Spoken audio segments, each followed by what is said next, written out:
विधिमंडळामध्ये संधी नाकारण्यात आलेले डोंबिवलीचे आमदार रवींद्र चव्हाण यांची भाजपच्या संघटन पर्व समितीचे प्रभारी म्हणून नियुक्ती करण्यात आली आहे। पुढच्या महिन्यात त्यांची प्रदेशाध्यक्षपदी नियुक्ती केली जाण्याची शक्यता लक्षात घेता त्यांच्याकडे संघटनात्मक जबाबदारी सोपवण्यात आली आहे। बीडमधील मसाजोगचे सरपंच संतोष देशमुख यांच्या हत्येप्रकरणी सीआयडीच्या तपासाला वेग आलाय। ज्या कारमध्ये देशमुख यांचं अपहरण करण्यात आलं होतं त्या कारवरील आरोपींचे ठसे जुळल्याची माहिती समोर आली आहे। दरम्यान या फरार आरोपींची बँक खाती गोठवण्यात आली आहेत। संतोष देशमुख हत्या प्रकरणात बीडमध्ये जवळपास सीआयडीच्या 9 टीम्स तपासाचं काम करतायत। या टीममध्ये सुमारे 150हून अधिक सीआयडी अधिकारी कार्यरत आहेत। टीमनं आतापर्यंत 100हून अधिक लोकांची चौकशी केली आहे। सरपंच संतोष देशमुख हत्या प्रकरणात राष्ट्रवादी काँग्रेसच्या युवती प्रदेशाध्यक्षा संध्या सोनावणेंची सीआयडीकडून चौकशी झाली। सीआयडीकडून संध्या सोनावणेंची 8 तास चौकशी करण्यात आली। बीड प्रकरणातील कोणत्या बड्या नेत्याला कॉल केले, कोण आहे हा बडा नेता असा सवाल उपस्थित करत त्या नेत्याचं नाव जाहीर करण्याची मागणी अंजली दमानिया यांनी केली। सरपंच संतोष देशमुख हत्या प्रकरणातील फरार 3 आरोपींची हत्या झाली असे व्हॉइस मेसेजेस अंजली दमानिया यांना आले होते। याची पोलिसांनी चौकशी केली।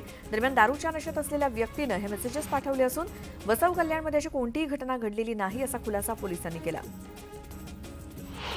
अंजली दमानिया यांच्या दाव्यावरनं संजय गायकवाडांनी टीका केली। दमानिया यांच्याकडे कुठली शोध यंत्रणा आहे असा सवाल आमदार संजय गायकवाड यांनी केलाय। दमानियांच्या विधानावरती विश्वास ठेवता येणार नाही असं गायकवाड म्हणाले। संतोष देशमुख यांच्या कुटुंबियांना न्याय मिळायलाच हवा, कोणालाही पाठीशी घालण्याचा प्रयत्न होऊ नये। मुख्यमंत्र्यांनी या प्रकरणामध्ये पुढाकार घ्यावा अशी मागणी खासदार अमोल कोल्हेंनी केली। अभिनेत्री प्राजक्ता माळीनं मुख्यमंत्री देवेंद्र फडणवीस यांची भेट घेतली। सागर बंगल्यावरती जाऊन प्राजक्तानं सुरेश धस यांनी माफी मागावी अशा मागणीचे निवेदन देवेंद्र फडणवीसांना दिलं। प्राजक्ता माळी यांची तक्रार महिला आयोगाला प्राप्त झाली आहे। त्याचा अभ्यास करून कायदेशीर बाबी तपासूनच नियमानुसार आयोग आवश्यक ती कार्यवाही करेल। तसंच सोशल मीडियाच्या माध्यमातून प्राजक्ताला ट्रोल करणाऱ्यांविरोधात शासनाकडून कठोर कारवाई करण्याबाबत आयोग पुढाकार घेईल असं महिला आयोगाच्या अध्यक्षा रुपाली चाकणकर यांनी स्पष्ट केलं। अमरावती जिल्ह्यातील जिल्हा परिषद शाळांमधील 32 विद्यार्थ्यांना विषबाधा झाली। मोर्शी तालुक्यातील आडगाव विचोरी गावात ही घटना घडली। विषबाधा झालेल्यांपैकी 6 जणांची प्रकृती चिंताजनक आहे। जळगावातील प्रमोद बराटे यांनी भरीत पार्टीचं आयोजन केलं।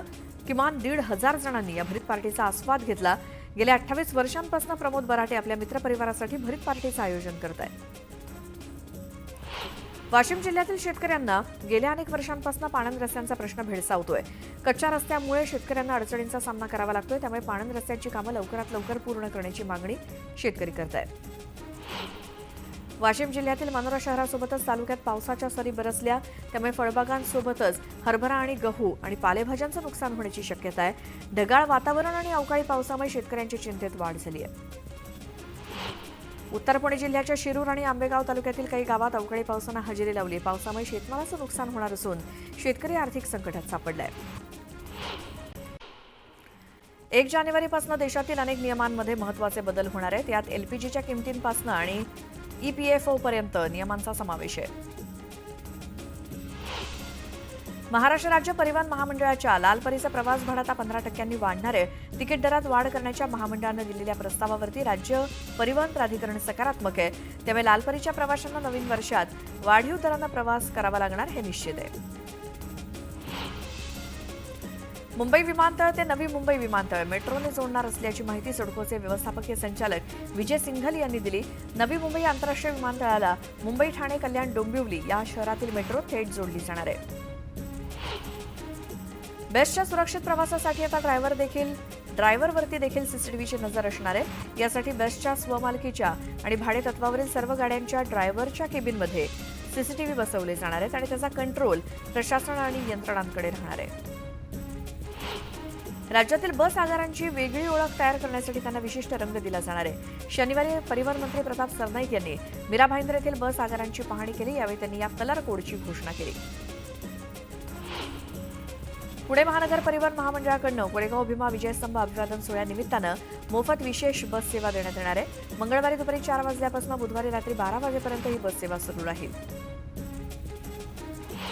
राज्यामध्ये गेली अनेक वर्ष राबवण्यात येत असलेली प्रधानमंत्री मातृवंदना योजनेचं महत्त्व खऱ्या अर्थानं जीवनदायी म्हणावं लागेल। या योजनेचा आतापर्यंत 35,26,000 लोकांनी लाभ घेतलाय।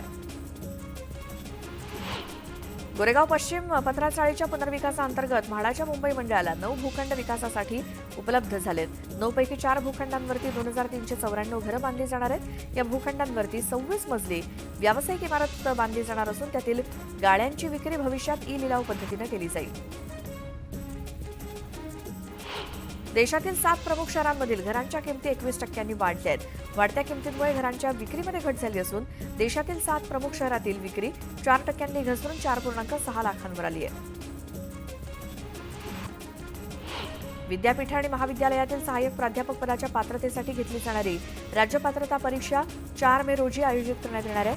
ही परीक्षा ऑफलाईन पद्धतीनेच होणार असल्याचं स्पष्ट आहे. राज्यात इन्फ्लुएन्झाचा धोका वाढला असून गेल्या 12 महिन्यांमध्ये तब्बल 71 जणांना या आजारामुळे जीव गमवावा लागलाय.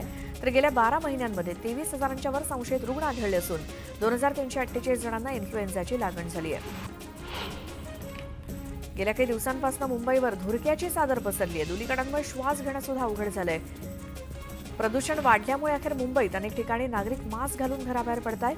बीकेसी, मालाड, पवई, चेंबूर, कुलाबा, वरळी इथली हवा खराब असल्याची नोंद प्रदूषण नियंत्रण मंडळाच्या संकेतस्थळावरती झाल्याचं दिसतंय. पिंपरी शहरातील रस्त्यावरती महापालिकेची स्थापत्यविषयक कामं सुरू असल्यामुळे अशा रस्त्यावरती यांत्रिकी पद्धतीने साफसफाई करताना अडचणी येत आहेत. त्यामुळे 8ही कार्यालयातील रस्त्यांची पाहणी झाल्यानंतरच फेर आढावा घेऊन बदल केले जातील. दादरमधल्या शिवाजी पार्क मैदान धूळमुक्त करण्यासाठी आता मैदानातील रेती मिश्रित मातीचा थर काढला जाणार आहे. जेसीबीच्या मदतीनं 9 इंच मातीचे थर काढले जाणार आहेत. याबाबतचा प्रस्ताव पालिकेच्या जी-उत्तर दादर विभागानं पालिका प्रशासनाकडे सादर केलाय. कोरेगाव भीमा इथे 1 जानेवारीला विजयस्तंभ अभिवादन कार्यक्रमाचं आयोजन करण्यात आलं. पुणे नगर महामार्गावरील वाहतूक कोंडी टाळण्यासाठी दुपारी 2 वाजल्यापासून वाहतुकीत बदल करण्यात येत आहेत. अभिवादन कार्यक्रमाला राज्यभरातून आंबेडकरी चळवळीतील अनुयायी उपस्थित राहणार असल्यामुळे वाहतूक बदल करण्यात आले. म्हाडाच्या झोपडपट्टी पुनर्वसन प्राधिकरणाच्या धर्तीवर शिखर तक्रार निवारण समिती स्थापन करणार असून तसा प्रस्ताव तयार करण्यात आलाय. एसआरएमध्ये मोठ्या प्रमाणात तक्रारी येत असल्यामुळे अशा सर्व प्रकरणाची दखल घेण्यासाठी शिखर तक्रार निवारण समिती असणार आहे. मुंबई कोणत्या भागात हवेचा दर्जा खालावलेला आहे का याकडे मात्र कोणी लक्ष देत नसल्याचं मत गोरेगाव वासियांनी व्यक्त केलंय.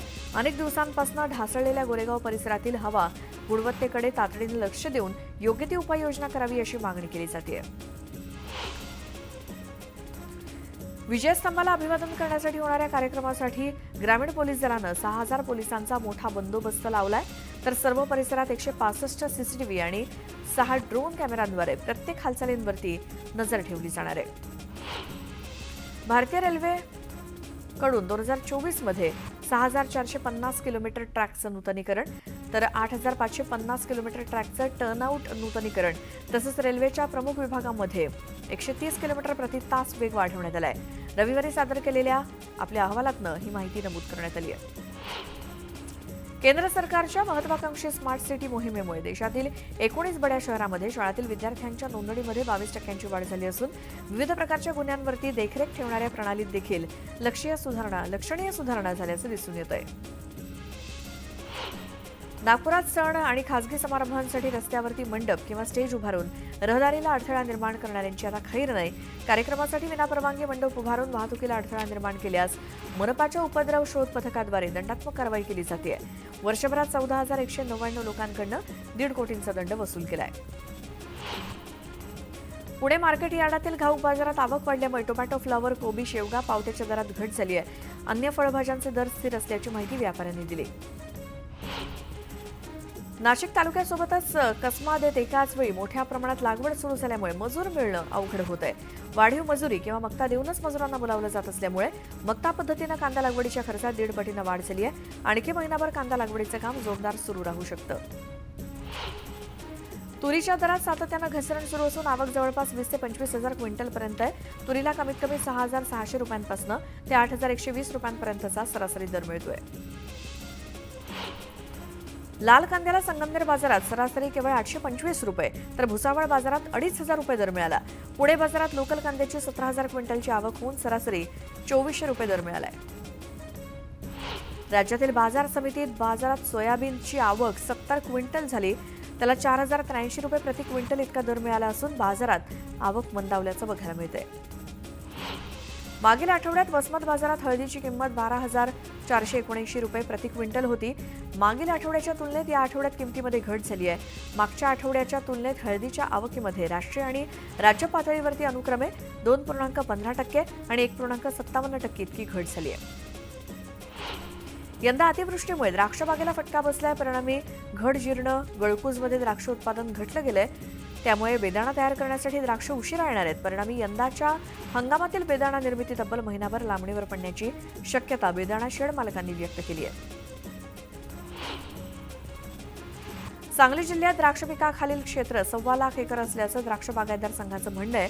तर कृषी विभागाकडील माहितीमध्ये 77,000 एकराची नोंद आहे. त्यामुळे जिल्ह्यातील द्राक्ष पिकाखालील नेमकं क्षेत्र किती असा प्रश्न उपस्थित झालाय.